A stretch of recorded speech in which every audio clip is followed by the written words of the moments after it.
Bonjour Madame Kikeli, je vois que vous êtes du mouvement ATTIR. ATTIR c'est quoi? Alors l'ATTIR, c'est une association pour le traitement de l'insuffisance rénale. Donc nous prenons en charge des patients qui présentent des troubles rénaux, qui vont de la présuppléance, premier stade, jusqu'au stade terminal où on pratique donc la dialyse et on les prépare à la greffe. Est-ce que vous avez beaucoup de personnes âgées dans votre public ou bien ça va de plus jeunes à plus grands? Ça va de jeunes à âgés. Donc nous prenons en charge bien sûr beaucoup de personnes âgées, d'autant que la problématique du diabète et de l'hypertension artérielle les concerne au premier chef pour beaucoup. Alors, vous les prenez à leur domicile ou bien ils viennent directement chez vous? Alors on a deux types de traitements. On a le traitement à domicile et le traitement en unité. Alors, pour l'unité, il y a un problème de transport, surtout que ces personnes sont isolées. Le transport est organisé, ils ont tous, on leur délivre pour ces soins des prescriptions médicales de transport. Donc vraiment on veille à ce qu'ils puissent se rendre sans problème à leurs soins et à leurs différents examens. Et pour le profane que je suis, les soins c'est chaque semaine ou bien tous les 15 jours?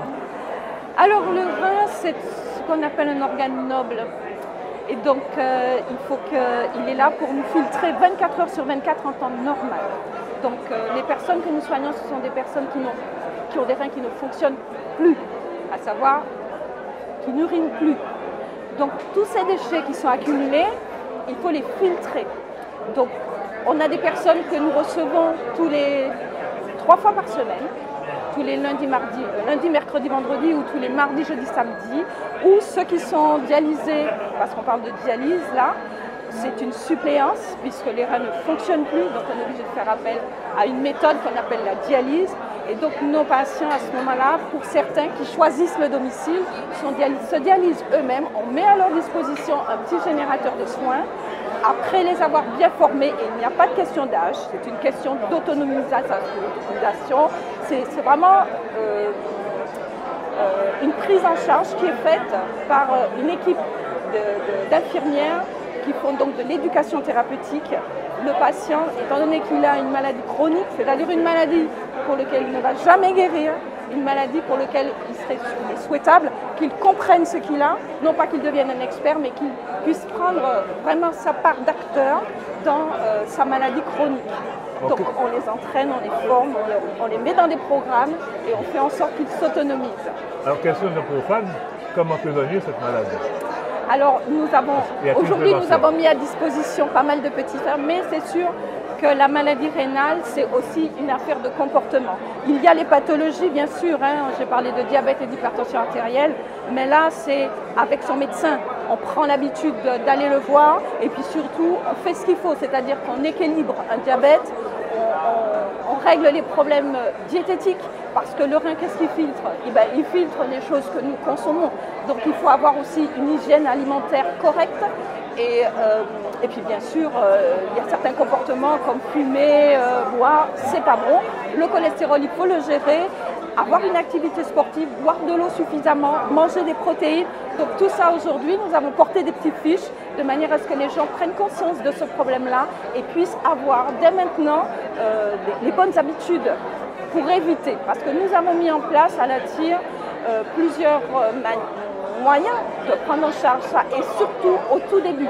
C'est ce qu'on appelle la présuppléance, c'est-à-dire qu'on va, au cours d'analyse biologique, vérifier surtout ce qu'on appelle le débit de filtration glomérulaire du rein, parce que le rein nous fait pas mal.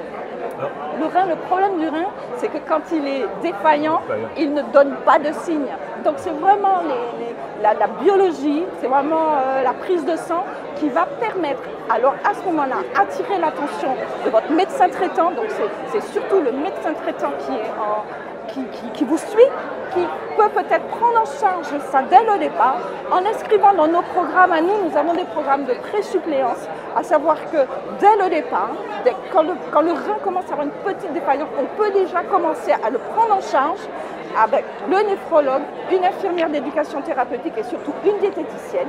Et là, on va le suivre chaque année, pas à pas, pour reculer ce moment de défaillance ultime. Est-ce que vous voyez que le diabète est une des causes principales de l'insuffisance rénale? Oui, parce que le problème du diabète, c'est qu'il attaque les micro-vaisseaux, c'est-à-dire les plus petits que nous avons dans le corps, à savoir ceux des yeux, ceux des articulations et puis surtout ceux des reins. Ce sont les tout petits qui sont attaqués en premier et donc forcément les reins. Alors, une dernière question, est-ce que la prise en charge de l'insuffisance rénale est faite à 100% ou bien est-ce qu'il y a des difficultés pour les personnes? C'est une maladie chronique, donc à prise en charge à 100%. Et à 100%. Eh bien, je vous remercie, Madame Tikeli, d'être venue à notre stand. Merci. En tout cas, j'espère qu'à l'occasion de ces assises, beaucoup de gens viendront donc prendre les informations. Nous sommes une population vieillissante, donc il faut prendre le problème à bras le corps et c'est dès le début.